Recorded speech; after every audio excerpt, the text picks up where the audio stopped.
Hello and welcome to Future Tech Chat. Every week on Future Chat, we sit down to talk about science and technology, centering the discussion on a new and exciting topic in one of those two fields. My name is Rob Attrell, and I'm joined, as usual, by my cousin Mike. We're just a couple of tech enthusiasts who love to learn and talk about the latest and greatest science and tech developments. I hope you're excited to join us today while we talk about music. We're also fortunate to be joined today by our real live musician, Damien Brooms. Just a few of the topics we hope to cover this week are advances in concert technology, how music production and listening has changed over the years, and the possibility of recording a Billboard album in your basement anytime soon. Join us as we jump headlong into the future of technology. There's a lot to talk about today, so we'll get through as much as we can. Hey Mike, how's it going? I'm doing great, Rob. It's great to have a special guest with us, too. I'm excited. It is. It's very nice. You guys are way too kind. Real live musician. Usually when me and Nick are on, we're not as special as you are, so... Well, there's nothing special about me. Trust me. Anyway. This is the big time. This is This is going out to 700 Twitter followers. Wow. Wow. We're about to blow up right now. Yeah, This is exactly. a big deal. So, Damien, why don't we start? Why don't we tell us a bit about yourself? How you got in the music game and... Wow. Okay. If you want the long, do you want the No, long I want version? the short, Okay. short version. I fell in love with music actually listening to the songs from The Lion King when I was quite young, and started singing that way, and then sang in my church choir. Still continue to sing and direct the choir. And in high school, took music and sang in various choirs, and went to university and started a band, and now I'm in that band, and that's like my main Sons of Pluto is what it's called. Yeah. That's my main musical outlet now, other than choir directing at church. But yeah, Sweet. yeah. And so before we get into too deep into topics, can you say, just as a blanket statement, has technology helped you? Have you not really had any use of technology in making music over the years and in singing and finding music, that kind of thing? It's funny because I'm not the most tech savvy person. I'm also not the least tech savvy person, but technology has definitely helped me. If we're talking about like live performing, sometimes it complicates things, technology. Yeah. But if we're talking about just enjoying music or exploring music in general, it definitely has helped me. But it's one of those things that I don't think you notice it until you actually have to like think about it. Like I never really noticed how much technology has an impact of my enjoyment of music until that very moment that you just asked me. Well, that's why we're here. Yeah. So I'm glad to be here. So for me on the technology side of things, when we're talking about live shows, I think of things like, well, for one, the HD screens that you have usually flanking the performer. I think of things like the wireless mic packs and the monitors that they have now that basically are in your ear, completely invisible. Mm-hmm. Sort of like, well, all the effects pedals and that kind of thing that go into actually making music sound the way it does. Pyrotechnics. Yes. Too. Yeah.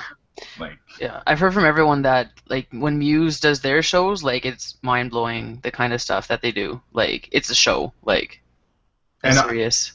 I actually just recently watched Q with Jian Gameshi when he had Muse on, and that's a very deliberate thing that they do in their shows. Is because their music is so sort of theatrical, mm-hmm. They also want their shows to be visually theatrical, and they have a close friend of theirs that they work very closely with who kind of coordinates all of that. But it's supposed to be an entire experience musically and visually. It's a very deliberate thing, and yeah, I think Muse is a great example. I mean, they have the whole package when you go see them live. Mm-hmm. I'd love to see them live sometime. Awesome. Yeah, me too.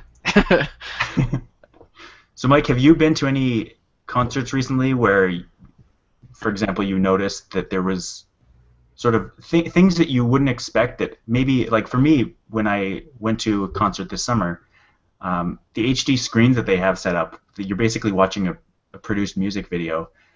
Did you notice that in the recent concert you've been to, maybe compared to something you did 10 years ago? Yeah, I went to Backstreet Boys a couple of months ago, so that was pretty sweet. Took me back to junior high. It was good times. But yeah, I was familiar with the concept of having the screens off to the side so that you'd get, a good view of the production, even if you're not front and center. We were second deck, so we had a pretty good view of the stage, but they were pretty small. So I did find myself watching the screen sometimes to see a bit more of the facial expressions or what the producers wanted us to focus on for the show. So I thought that was good. One of the things that I did notice, and it was more with the the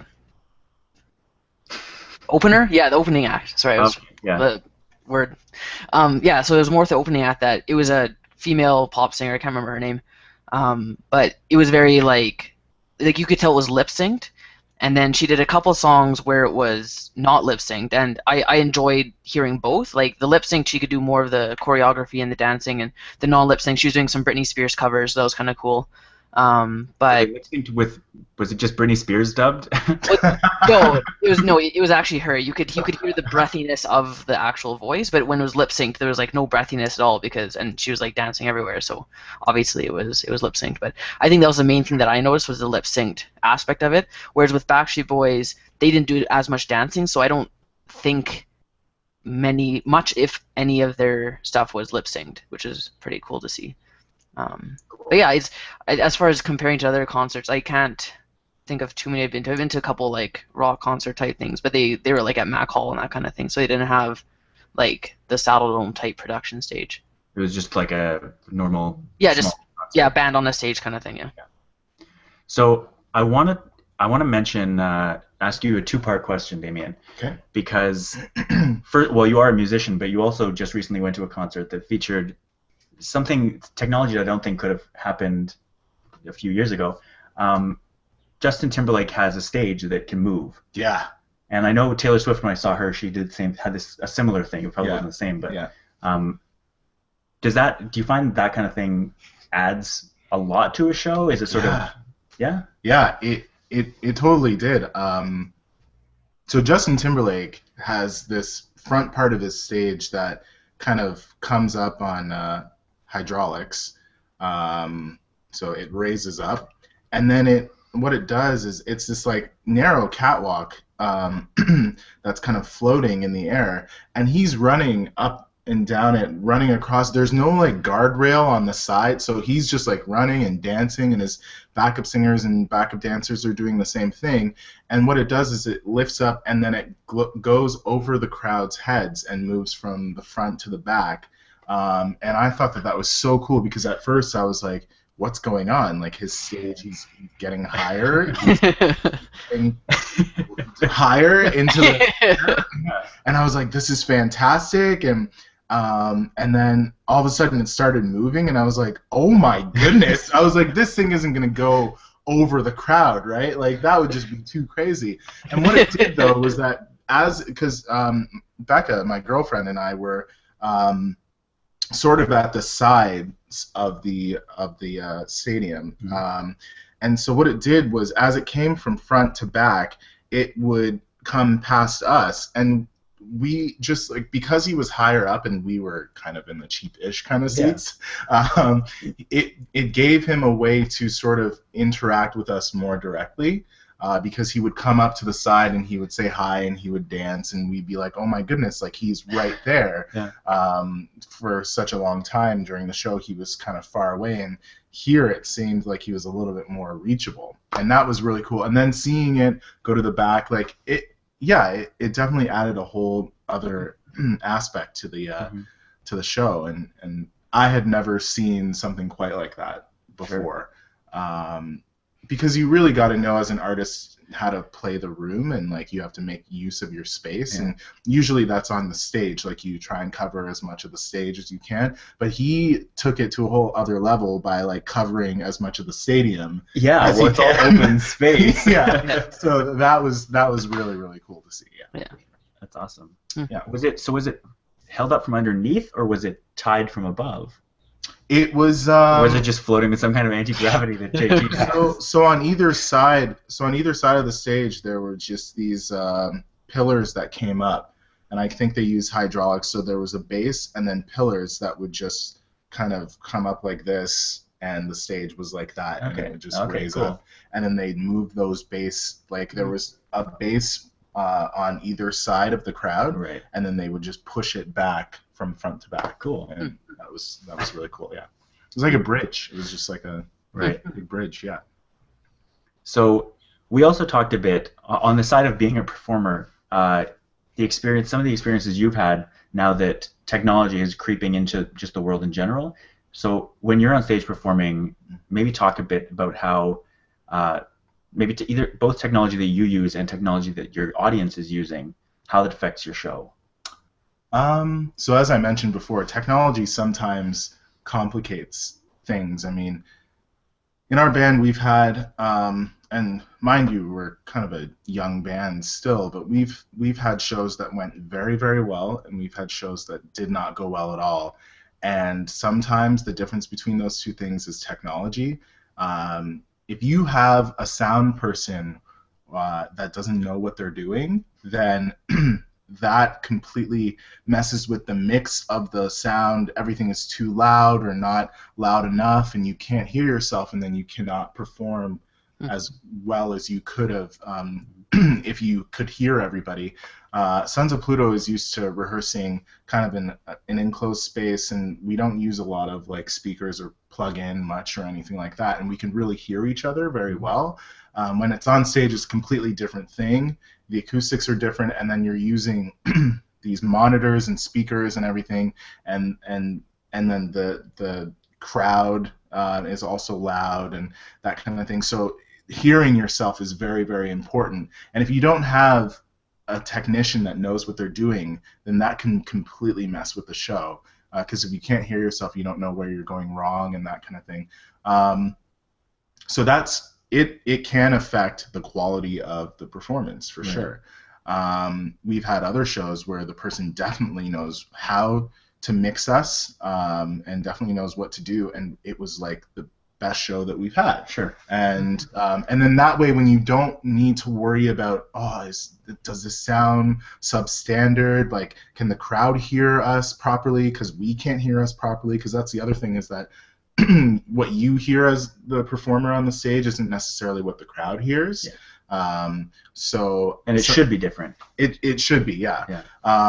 So I mean, as a performer, sometimes I get really, really stressed out about like what I'm hearing, and then that can hinder my performance. Like I can't let go of that worry and then kind of put more energy into what I'm doing. Sometimes it just makes me kind of trapped, and I try to figure it out as I'm playing, and that might make me seem a little bit more distracted or something like that. In terms of what the audience is doing, sometimes the audience is on their phone and not really paying much attention to us. Sometimes they're recording us, and I've had people that I don't know at all record us, and that's always sort of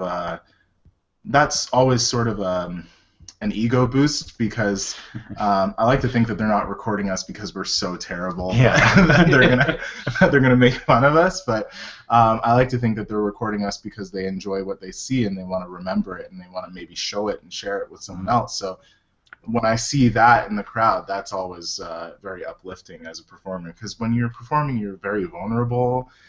You're putting yourself out there, and when you see the crowd react that way, then it kind of gives you a little bit of a boost, right, in your ego, which is, I'm not sure is a good thing or a bad thing. Anyway. So, Mike, at this concert, did you notice anything? Obviously everyone has a cell phone, but did you notice a lot of people on them taking pictures or? Yeah, like everyone was recording, like because it's Backstreet Boys, right? Like everyone there, remember them from junior high. There were even some like junior high aged kids there, like listening to them today, and it's like, whoa, I can't believe there's actually kids that still listen to them.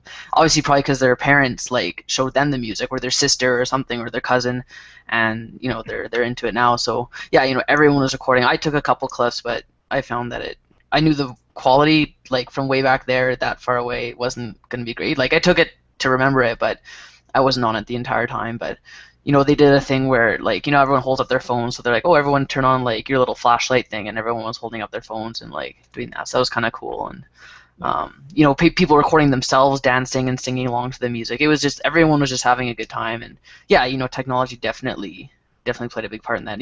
People posting to Facebook saying, oh, at Backstreet Boys, whatever. Like, I did that. Yeah. So it's one of those things that you're interacting with the people through technology in that moment. You don't have to take a picture, get it developed, and 2 weeks later say, oh yeah, I was at this concert. You're taking a picture of you right there, right now, saying this is what I'm doing. And I think that's one of the biggest things that's changed with music, where it's instantaneous now, and right. It's a shared experience. Would you say that you, as a performer, obviously you want people to be talking about you, yeah, and with technology you want people to be talking about you while they're experiencing you, yeah. But there's also a downside to that, yeah, in that they're distracted and they're like, you can see a sea of shining faces because their faces are all lit up by the screen. that takes something away from your ability to perform. Yeah. So the energy that the performer gets from the audience is imperative to the energy that the performer gives back to the audience. It's a two-way street. And so, I mean, like I said before, it's kind of uplifting to know that they're enjoying themselves enough to want to share it and remember it later. But also, if they're distracted, then at the same time, you're like, why aren't they actually like paying attention to like real live me right now? Like, yeah. When I go to concerts, I don't pull out my phone. Like, I might try and take like a photo, but it always ends up terrible. Like, cell phone aren't good. So recently my phone is away, and I'm paying close attention to what's going on. And that might be because as a performer, I'm actually, when I go to a concert, like I actually like take mental notes on how the big boys do it, but it is distracting to see that the audience is distracted. Like, if they're not paying attention to you and they're not like in that moment at that time, then you might start to second guess yourself at the same time, and then that can affect your playing. And I always found it really weird to look around and see people watching a performance through a screen. Mm-hmm. Yeah. When you can just look up and just look at it, and it's in the best quality ever. Yeah. You know what I mean? Through HD. But they're watching it on this little screen instead, and I always found that that's really, really funny, because there's something right in front of you and you're not really experiencing it. You're experiencing it in the way that you will a day from now, as opposed to the moment right now. Yeah. So it's definitely distracting, because when you're an audience, you need to give the performer your energy and your applause and your approval so that they can continue to give you back what they have to offer. It's a relationship when you go see a show, for sure. Mm-hmm. Yeah. Before we move to music specifically, and sort of the more music on the internet and actual fully produced music that's there, I wanted to just go back to one more thing about concerts. You were mentioning that you've had experiences with really, really good sound guys and maybe less attentive or bad sound guys. I know that one of your best experiences with a sound guy was a guy that literally had his digital mixer hooked up to an iPad and was able to go and literally stand right next to you and hear what's going on and adjust levels as he's there, and that ended up being a really good experience for you guys. So that is something that I'm assuming almost all professional studios will have set up in one way or another now, is just a guy who's able to maybe be in the booth before they start actually recording, or even while it's live, just have it digitally, as opposed to having this whole thing of switches where you're having to manually move everything around. Getting live feedback while you're adjusting dials digitally just seems like it's a really great way, and your experience reflected that. Yeah, it totally did. And I mean, I was fascinated when I saw that. Yeah. Because the the whole notion of live music and mixing live music and recording music has changed so much in such a short period of time, and I think that that's a really, really handy thing to have. It gives you, I feel, more control, and you can mix things properly on the fly. Yeah. Well, the important thing, the important difference that I've seen between doing that and having a guy in the booth or wherever it is off to the side, is that he's saying, is it good? Are the levels good? Whereas the guy with the iPad was able to stand on the stage and hear that it was good. Yeah. No, that's definitely really, really handy to have, because it kind of puts him or her into the performer's space, and they can see things from that perspective and hear things from that perspective, as opposed to being at the back of the room.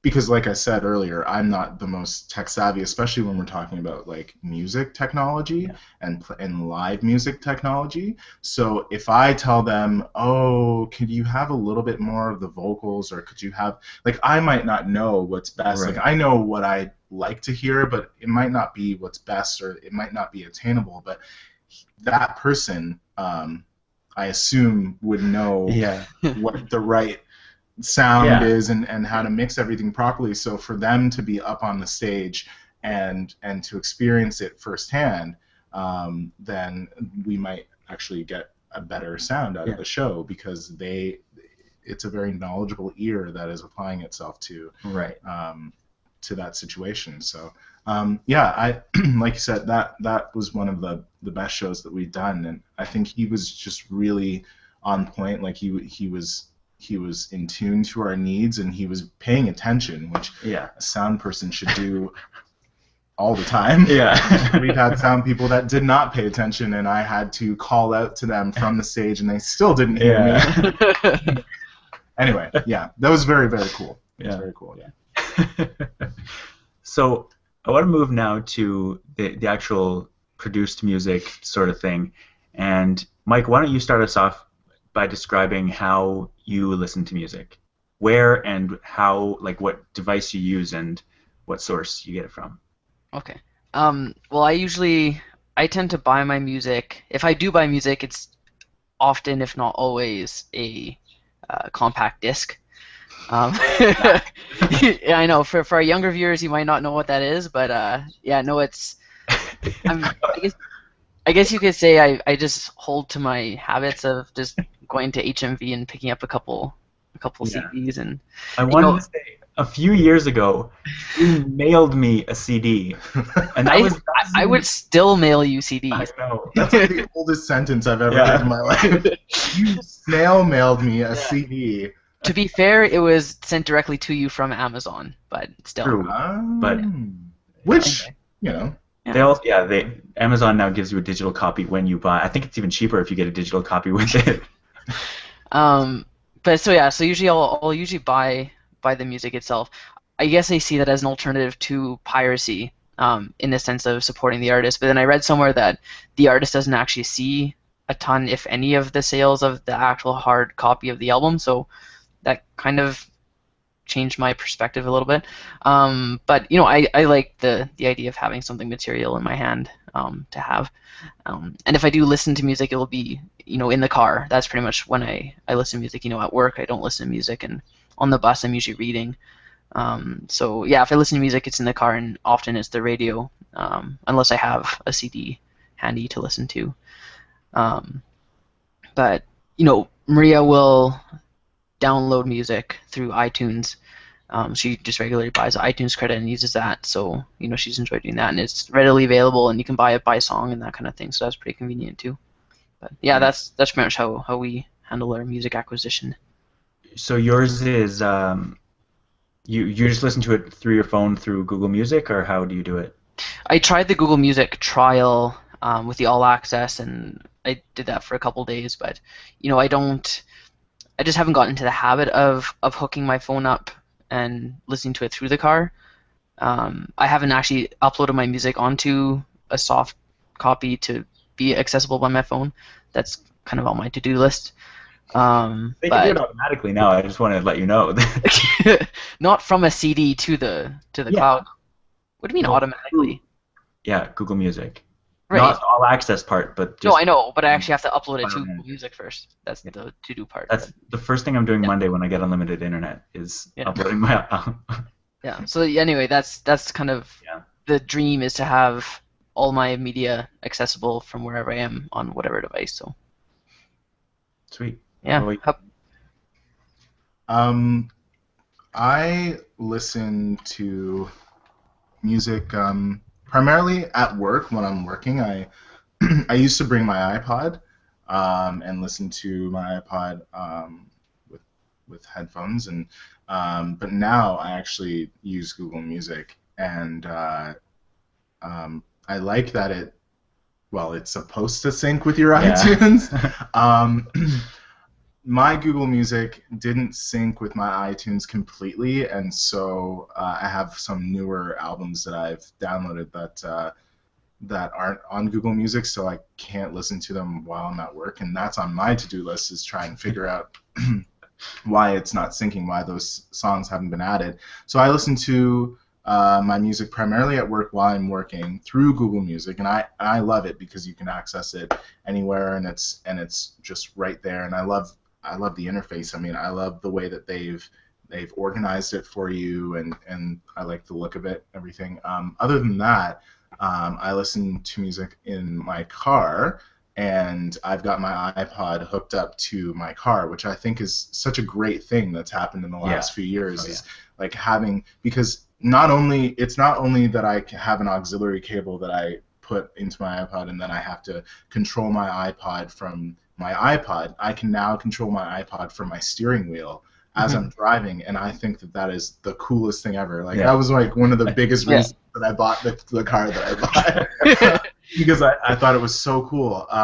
So that's very, very handy to have, and I think music is such a big part of people's lives that you would want to have access to it that easily in your car. So my iPod is now kind of semi-permanently fixed to my car, and it kind of stays there. I don't use my phone for music, a lot, and I don't know what it is. I think that somehow I'm thinking that a phone is for phone calls, and an iPod is for music, and I don't cross the two. Right. I do have Google Music on my phone, and I could access my songs from there, but I just don't.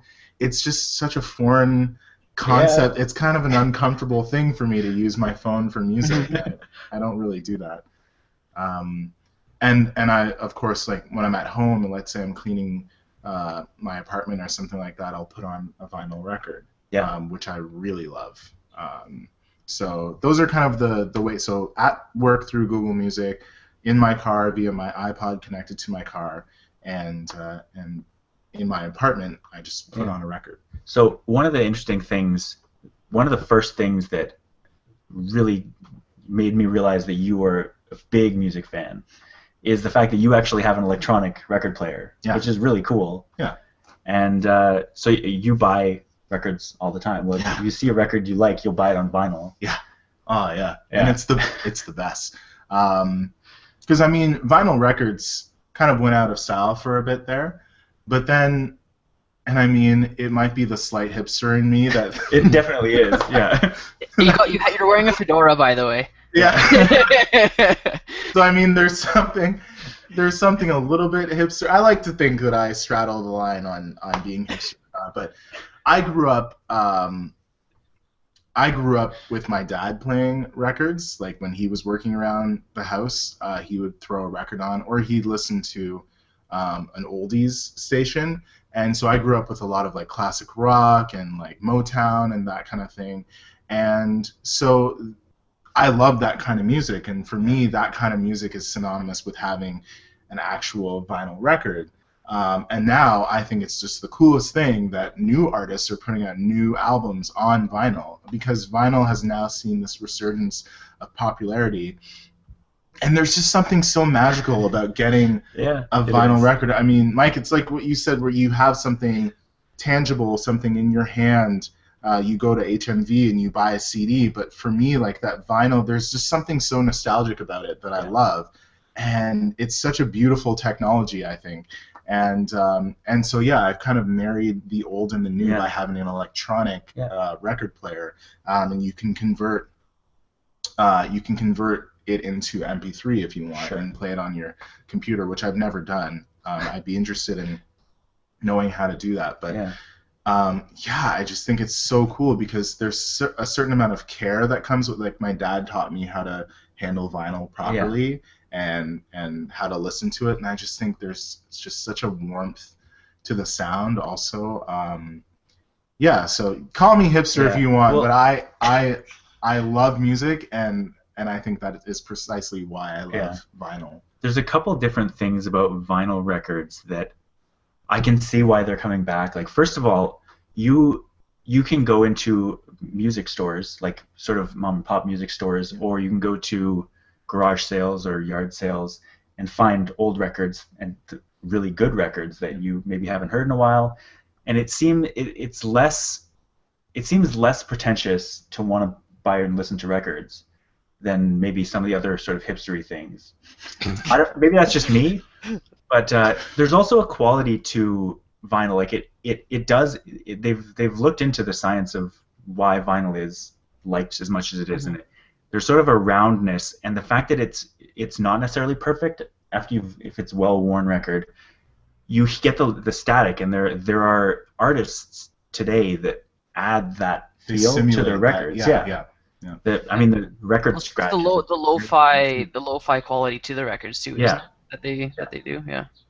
And that's what I like. That static is what I love. Like when you put the needle to the record, and you have that few seconds of that sound, it's so cool because for me it's like that static is an indication that music is about to happen. Yeah. And so I'm waiting for it, and it just kind of gets me. It's like when you smell really good food and you start to salivate. Like that's what it's like for me. Another example. This is the main example that I have to that is when you hear the dial-up sound, you know internet is coming. But a long time ago. And it wasn't as soothing of a sound. No, it's more painful and. No. Although there are a couple of podcasts and web series that I watch or listen to that use that as their intro music. Oh, really? Dial-up sound, yeah. That's really funny. But I think, just going back to what you said before, I think getting vinyl is the most accessible hipster-ish thing that you could do. I think everybody, not everybody, I don't want to be a generalist, but I think a lot of people love vinyl, and a lot of people can appreciate if someone loves vinyl. It's not like I'm saying like I'm only exclusively listening to things on vinyl, because I love listening to my iPod, as I mentioned before. But yeah, it's just something so cool about just going and searching. And I get a lot of my vinyl from the Great League Garage Sale. Yeah. So every year, like, that is my sole purpose when I go to the garage sale, is getting vinyl. You even traded vinyl for vinyl. I did. Yeah. Yeah, I did trade vinyl for vinyl. I forgot about that. How did you remember that? Yeah, I had a duplicate, so I traded one for the other. Yeah, it's so great. And my dad had so much vinyl that he gave away, and had he known that it was going to be as cool as it is now, I think he's kind of kicking himself a little bit. But, I've rated my dad's vinyl and everything.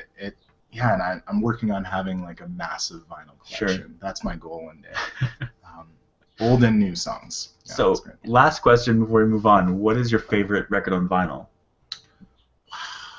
Like, what's your like go-to to play when you're at home, for example, cleaning? My go-to is I have a compilation album of Motown's greatest hits. Okay. That's an original. It's not remastered or it's not new or anything. It's just in really great shape. And I got that. I'm not sure if I got that from my dad or from the garage sale, but it has so many of those great songs from that era, from Stevie Wonder, from the Jackson 5, from the Supremes, Marvin Gaye. Like, it has so many of those songs, and you can sing along and dance to every single one of those songs. Like, everybody knows those songs. So I put that on, and I think it's two records and there's an A side and a B side to both. Nice. So you have 4 sides of just hits from Motown. And so yeah, that is my. But I've got stuff from Bon Jovi. I've got stuff from Mumford & Sons, Arcade Fire. Like I've got new stuff and old stuff. Yeah, but that's my go-to. Well, yeah, there are also services that will put any record on vinyl. Yeah, and I looked into that briefly. I think I couldn't find Continuum by John Mayer on vinyl, and I wanted to get that done. And I don't know why I didn't get that done, but I went to HMV, and they were very helpful. They said, like, you just send us the file, and we'll send it away to be made on vinyl, and we'll let you know when it's ready. Cool. So for anybody out there, HMV can do that for you, which is a really cool service. So I still actually, that just reminded me, I still actually might get Continuum. That's awesome. That is a good album. Yeah. So I'll mention, because I've talked about this so many times, I'll just mention that I have a lot of iDevices, and so I use iTunes Match, which gives me access to basically my entire library anywhere, like we talked about with Google Music, for $28 a year. Which, I mean, that I just renewed in April for my 2nd year, and I don't see any end to that, but it's been really good. We don't need to dwell on that because that's how I listen to it everywhere.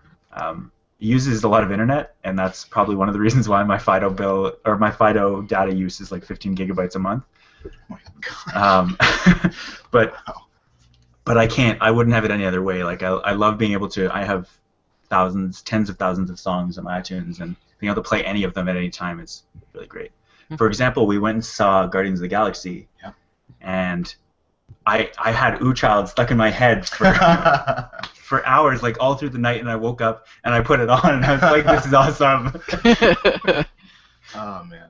Actually, just a little bit of a tangent. Guardians of the Galaxy has such a great soundtrack because Peter Quill's character is kind of stuck in the 80s in terms of songs because he has this mixtape, and so the soundtrack for that movie is just like hit after hit, like oldie after oldie, and it's so funny to see in such like a new space age Marvel movie that just came out. It's just like these classic hits. Well, and he's playing it through either a Walkman or on a tape deck. So it's just very retro. It's really, really funny to see the combination of retro and just like technology beyond our imagination as it stands right now. That's really, really funny. Yeah, if you put that in the cloud, a major plot point would have been avoided. So that brings me to an interesting thing I wanted to talk about, and that's the difference between, and I know that sort of the older-ish generation, not teenagers, grew up with albums, and so I, for example, listen all the way through. If I put an album on, I want to listen to the whole thing. I don't want to shuffle. I don't want to mess with anything because I like the way the songs transition from one to the next. But there is a huge market for just buying a single song, and I think that you miss out on a lot of what the artist wanted to get across, and you miss out on the songs that don't make it to the radio necessarily.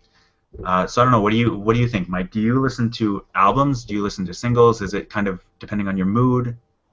Does it whatever the radio plays sometimes? Like, how do you? If I have a CD in, I'll listen to the CD straight through. Because I agree with you. I think it tells a story. I think it has a flow to it that the artist intended. You know, I picked up Chaos's latest album, and it's a two-part album, and it's really good. And if you listen to CDs one after another, like you see a distinct transition between the two, and there's distinct flavors, and each song like tells its own story. Like it's really, really well laid out, I think. And I hadn't done that in a while, so it was really good for me to be able to do that again. So that was cool. But when like Maria's the exact opposite. Like she's the kind to like change the song like a minute and a half in, and I'm like, what are you doing? Like, oh, it's like the worst. It's like just let it finish. Like, oh man. Do you want to talk about Jen Arden's rant against this Calgary radio station? Yeah, I don't know if you heard about that, Damien, but there's a radio station here in Calgary that I haven't heard it for myself, but apparently they're starting to play only half the song What? to play twice as many songs per They're album. they're literally cutting the song halfway through and then What? going into the next Yeah. one. That doesn't Yeah, no, count. That's no, I know. so. Yeah. Jan Arden had something to say about that. She like boycott it and don't She's please like, don't play my music. yeah, she's like, don't play my music. No one should be listening to this. This is ridiculous. Like, it's modifying the artist's intent and all this kind of stuff. And I don't know who decided to have that. That's a complete abomination. Yeah. Yeah, I have no idea, but Why would the artist take time to write an entire song and record an entire song if it wasn't intended to be played in its entirety? Yeah. I even hate when they talk in the intro or when they fade it out. Yeah. I want to listen to the whole thing all the way through, and that. Yeah. I even want to listen to the white noise that comes after this. Maybe like 2 seconds to just kind of like sit in it, like what I just heard, and really kind of like steep in it. Anyway. Yeah. Anyway, That's, so what were we talking about before? Albums versus singles. Oh, right, yeah. So yeah, anyway, that's Skipping around on an iPod. Yeah, so yeah, usually it's she'll skip through the songs or whatever, or just she listened to an album and just skip to the song that she wants. I'm like, just let it play, like. But the radio's its own thing. It plays whatever it wants to and plays the same song twice in an hour, and it'll play the first half and then the second half later. First half and second half later, yeah. But I prefer to listen to a full album straight through, and definitely the full song, but if not, the full album if I can. Yeah. Yeah. How about you, Damien? I definitely love to listen to the full album. There are albums that I have that I might, maybe if I'm driving, it might pop in my head because there's a certain song on that album that I want to listen to, but I'll still just start the album at the beginning and play it until I get to that song that I thought of, listen to that, and then even go further than that. Like it's like what you said. I think that the artists, not all artists, certain artists have an intent to tell a story through their album. I think the Beatles were very great with this with Sgt. Pepper's. Like that was the first sort of like concept album, and there are a lot of concept albums out there. There are a lot of albums that show the same themes throughout the song, and they tell stories, and they even use the same characters throughout the different songs. And so to just kind of go in and listen to what you want kind of, I think, undermines the artists' their efforts to kind of give you the album as a complete package and give you the album as a complete story. I mean, nobody would really skip through a movie for all. Right. Like the movie tells the story, and you kind of have to watch the movie from beginning to end in order to get excuse me, the whole story. I do think that there are artists, especially pop artists, that they record music exclusively almost in single format, where they're just kind of churning out these hits, and it might be kind of offensive to say, but they're just trying to, I think, just get as much money as they possibly could by just doing hit after hit after hit, and they record it with the sole purpose of doing that. But a lot of artists, and I feel like artists with a little bit more integrity artistically, they think about it on a grander scale. They think about the album as a complete piece, rather than this song, this song, and this song. Obviously, you have songs on your album that you think are going to be radio friendly, but still, the album comes as a complete package. Yeah, you can definitely tell like when an artist wrote a song like to be played in a club, like it's literally about being in a club. Like, and like those, they're not going to throw around that album, and that's their prerogative, and that's what they do. But like you said, I think you get to appreciate the ones that actually put the time into putting an album together and put in some thought behind it. With pop songs, like there's just this mathematical thing to pop songs, very right? formulaic. It is very formulaic. I mean, and obviously they know what they're doing, because you can listen to a Katy Perry song that's going to be stuck in your head for the rest of it. Like, they know what they're doing. It's like they do have this formula that they're applying to pop songs in order to keep it in our heads, in order to like have us tap our toes and nod our head, because it's very catchy. And I think that that's a very deliberate thing. Like, they're not doing it by accident. They're doing it to make more money, so that we can identify with the song more. It's very interesting, but I like albums where songs go into each other, like they transition into each other. Coldplay does that very well. Mhm. Does that very well on Babel, and where elements of other songs come into a later song. The Beatles did that very well too. I think that that's just so cool because it just gives this cohesiveness to the album, and you can respect it as a piece of art rather than just kind of cheap ways of getting money. Yeah. Mhm. Another group that does that very well is Marianas Trench. If you listen to their albums all the way through, the first one not so much, but the last two, they were concept albums, and it's literally, if you listen to them in a row with gapless playbacks, there's no like the melody leads directly into the other one. Yeah. I just love that. That gives me like the best Yeah. feeling, and that's I why was thinking about it and I have goosebumps. that's why in our recent shows we've written, Sons of Pluto wrote a couple of songs that go back to back into each other, and that was from me wanting to simulate that whole feeling that I get, and kind of like have the audience experience that feeling where a song just goes right into another. And it also in terms it's not over. It's not over yet. It also, in terms of live performing, it gives this flow to the performance so that there's no downtime, and that momentum that you build up isn't lost.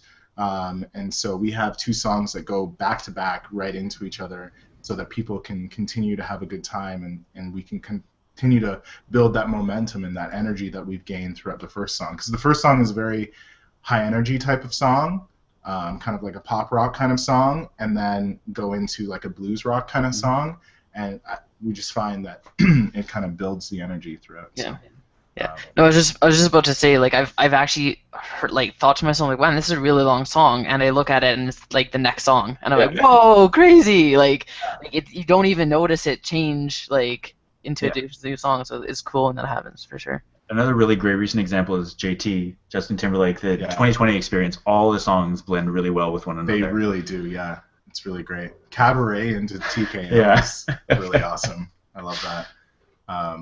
And also on Abbey Road by the Beatles, the Abbey Road medley, where they have like 4 or 5 songs that go completely into each other. Like, you can only listen to those songs as a unit. Like, it would kind of be weird to kind of splice it and listen to them individually. I mean, that medley goes, it's a medley for a reason. It goes right into each other, and then so I think that's really, really cool, because it shows that the artist really put time and thought into what they were doing, and that it shows that they actually, it is an art. Like, it's not, they're not just doing it to do it. Like, they actually put time, and they're interpreting their feelings and their thoughts and that kind of thing.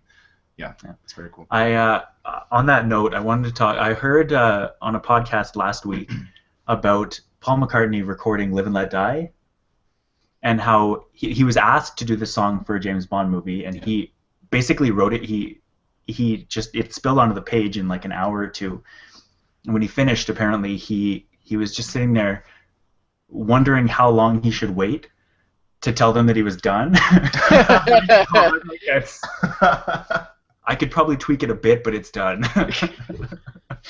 That's funny. But that doesn't necessarily mean you don't put a lot of effort into things, because that kind of thing does happen. A melody will jump into your head, and lyrics, and it'll be done. But it's interesting that it doesn't have to happen slowly. It can and "Live and Let Die" is such an epic song. Yeah, I mean, I've seen Paul McCartney twice now live, and live that song is ridiculous. Like, talk about pyrotechnics, like. That song's crazy. And then, like, they were like, the first time I saw him, it was at the ACC in Toronto, and there were fireworks indoors. And oh, wow. It was the first time I ever saw fireworks indoors, and I can't believe it. Yeah, but I personally, as a, I don't want to sound pretentious, but as a songwriter, I have written songs that took me 5 minutes. Like, there's a song that we do called "The Storm." That's a great song. Like, it really is. And that song took me 5 minutes to write. And there are other songs that take a lot more time. There are songs that I've been working on for literally years, and I haven't decided anything on it yet. And for me as a songwriter, I feel like the song is supposed to like reveal itself to me rather than me forcing the song.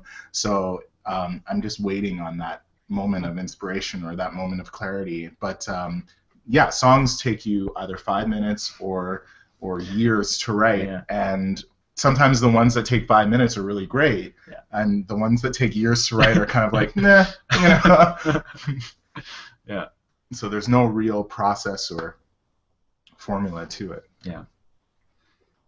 So I think, unless there's something that either of you really want to talk about, I think we should end having a little discussion about music piracy, because it's a really, really contentious topic, and there's been talk that sort of streaming music will make it less desirable, but it's a big deal, and in terms of giving artists money for their work, it's kind of, I mean, it's in general, it's just really bad to, like, you're depriving these musicians of compensation for something they put all this energy into, and maybe less so when we're talking about pop artists who are in it to make money. They've been found by these producers, and someone else writes the lyrics, and they perform them, and then they're auto-tuned. But there are artists that are sitting there writing out their lyrics and putting together melodies themselves and then performing them. What do you guys think about the sort of, there's been an argument that's been made for that artists shouldn't really pay to have music sold. Like, they shouldn't sell their music, they should sell the experience in concerts and merchandise and all that. Even Childish Gambino, when he put out his last album, he said, I don't care, I want everyone to listen to the music and then come to the concert. Yeah. I'm not trying to make money off of the produced music. I want people to come and see my show. It'll make him more money, and it gets his name out there more. That album is literally called Because the Internet. Yeah. So I think, it's a very deliberate choice for him to be fine with it being pirated and being all over the internet. Yeah. Well, and Radiohead a couple of years ago, with their In Rainbows, they made waves with I think it was a pay what you can model for their album. I don't know if it was a minimum $5 or if it was free or you could pay whatever you want. I can't remember exactly, but I think it was free if you wanted it, kind of thing. Radiohead has no trouble selling out their shows, so they don't care. And I think it's like what you said, like it's an advertising, marketing expense putting an album out, I think, and you write those songs to be played at a show, and that's what artists make money on these days, I think. And I'd agree with you that I think it definitely helps the artists get the advertising and their name out there, and ideally draw more people to their shows for sure. Yeah. And the argument has also been made that things like places like torrent websites that allow you to download a high quality version of whatever you want. There are marketing agencies for record companies that will go out and look at where the music is being downloaded and make sure to hit those cities on a tour, or at least go near there, so that they are targeting their audience specifically where they are. They know that people that get that album, first of all, I mean, they're probably feeling guilty about it. They're not necessarily doing it because they have all this money, but they also just want to steal music. Yeah. It's that they want to support this artist and they want to listen to their music, and so giving them that opportunity, either buy merchandise or come to their show or both, gives them that chance to support the artist, but in a more tangible way and in a way that's more helpful to the artist. If they're probably making a lot more money on a concert than they would selling 1 million digital downloads. Yep.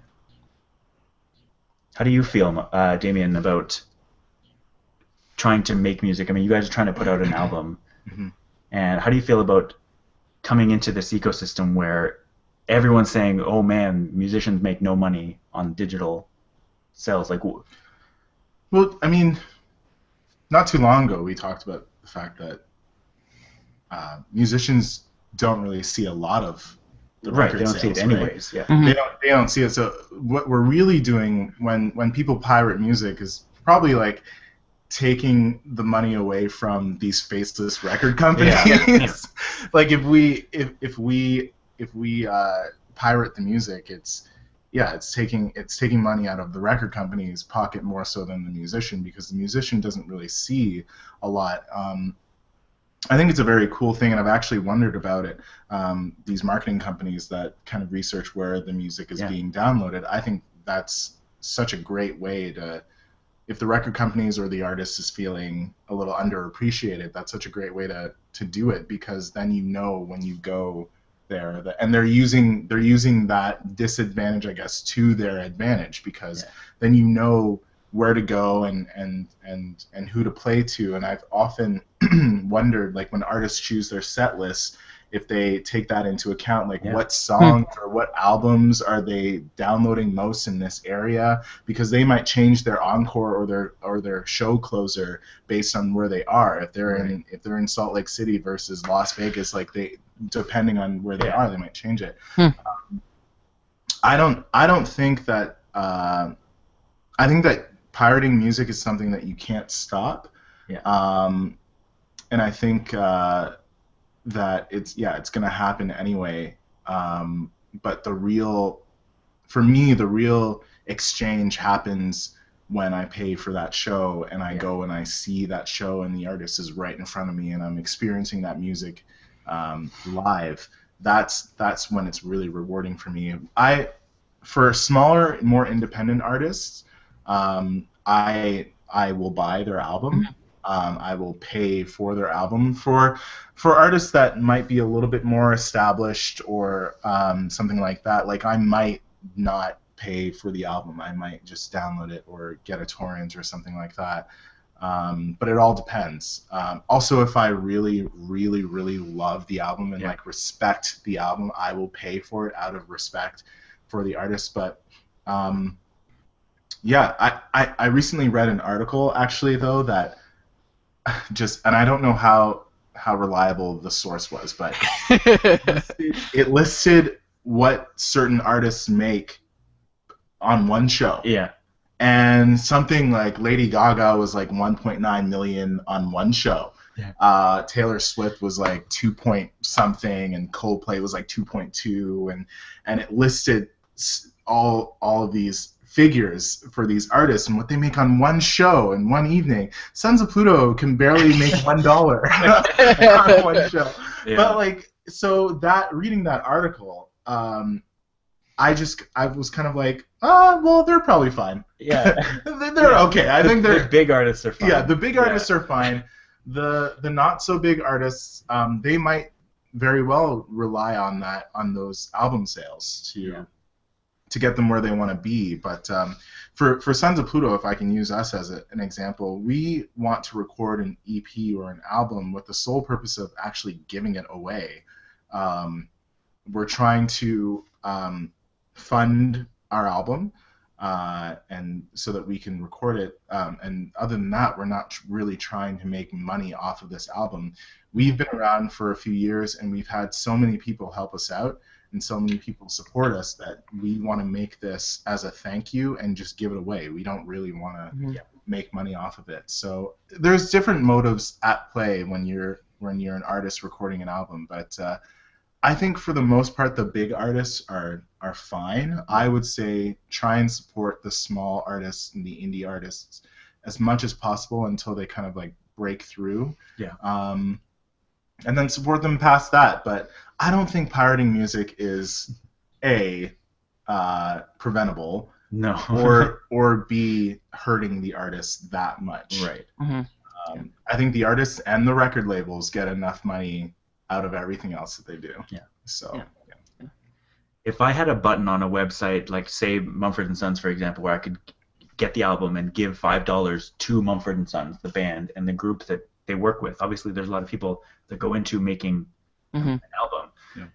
I think that it's not fair that the record companies don't get compensated at all, but if I had a button that would be like, give this money to Mumford & Sons, the band, or their manager or whatever, and let him distribute it, as opposed to giving the money to HMV to give to the record companies, where Mumford & Sons would get 50 cents or $1 per album sale. I would rather go that way and give it the money to them directly. By the way, Damien, based on your description of what you want to do, that sounds like a Kickstarter project. waiting to happen. By the way, Well, it's like actually for real, like actually. Yeah. it's actually something that we've talked about, Yeah. though, right? We've talked about using Kickstarter and Indiegogo. Yeah. So that might be happening soon. Yeah. So Like people would buy your music, like Yeah. for sure. Well, Yeah, I know. when Maria heard your video, she's like, "Do they have an album?" Like, no, I'm not even joking. with Storm, or Yeah, which one was she referring to? I don't know, one of the one that you produced, like that you brought your, I don't know if it was your phone or Rob I don't know. does everything for us. It was I don't know, it was one of the more recent live ones. I don't remember. Okay. Sorry, Okay. I wish. But I was looking for it too, and I Yeah. looked on your page, and there's nothing about an album, and I'm like, oh, that's too bad. It's tough because it costs several $1,000s to produce an EP. But that's the Costs a whole lot. thing. But that's the whole thing. If you put a Kickstarter saying we don't have an album yet, but if you're willing to contribute, $20, and you get an album, and it allows you to produce it, then that's like all you need. No, that's something that's happening, I think, in the very near future. That we're as a band and as a group, we are considering those options, and for me personally, I think that that's a very viable option. And that's also, if we're talking about supporting smaller artists, that's also a great way to do it. If you're gonna pirate music or whatever, if they have like a Kickstarter, if they have like a crowdfunding project, then that's the way that you can show your support directly to the artist. It's like what you said about giving Mumford and Sons $5 like direct, and you know that it's going to be used for good, or you assume. And well, they're going to use it for whatever to keep doing what they've been doing. That's a great way to do it. But thank you. That's very nice to say that you guys. And we've had questions about. No, you guys are really good. I don't know why you don't realize that. Thank you. That's very nice. And now I'm blushing. I think we can wrap it up on that note. Is there anything else you guys want to add to the music discussion, or maybe we'll have maybe a follow-up music episode? Oh yeah, I think we have a lot to talk about still, but yeah. Okay. I would be so down to have a follow-up music episode. Awesome. Cool. I think there's a lot. You can either come back here or you can get a laptop that works. That second option is far more expensive than the gas it takes me to drive here. You're trying to make an album, Bob. Come on. So on that note, we'll plug Sons of Pluto. We'll put a link to the website so people can at least see the videos and see the stuff you have on SoundCloud. But we'll look for campaign in the near future. Yeah, I think that's going to be. If you frequent Kickstarter or Indiegogo, look for Sons of Pluto, and we promise you that you will not be disappointed. Looking forward to it. Yeah, thank you. And thanks for having me. Yeah, thanks for being on. It was awesome. I could talk about music literally all day, so have me back whenever you want to talk about music or other things. Yeah, good. Yeah. We eventually will have to cover this music topic on Side Chat as well, because there's a lot of science that goes into music. For sure. I think it'd be interesting to cover that side. But so we'll wrap it up for this week, and I guess we'll talk. We'll figure out what's happening next week. Yeah, something will happen next week for Sign Chat, so stay tuned for that. All right. Thanks for listening, everybody. Yeah. See you guys. Bye. See ya.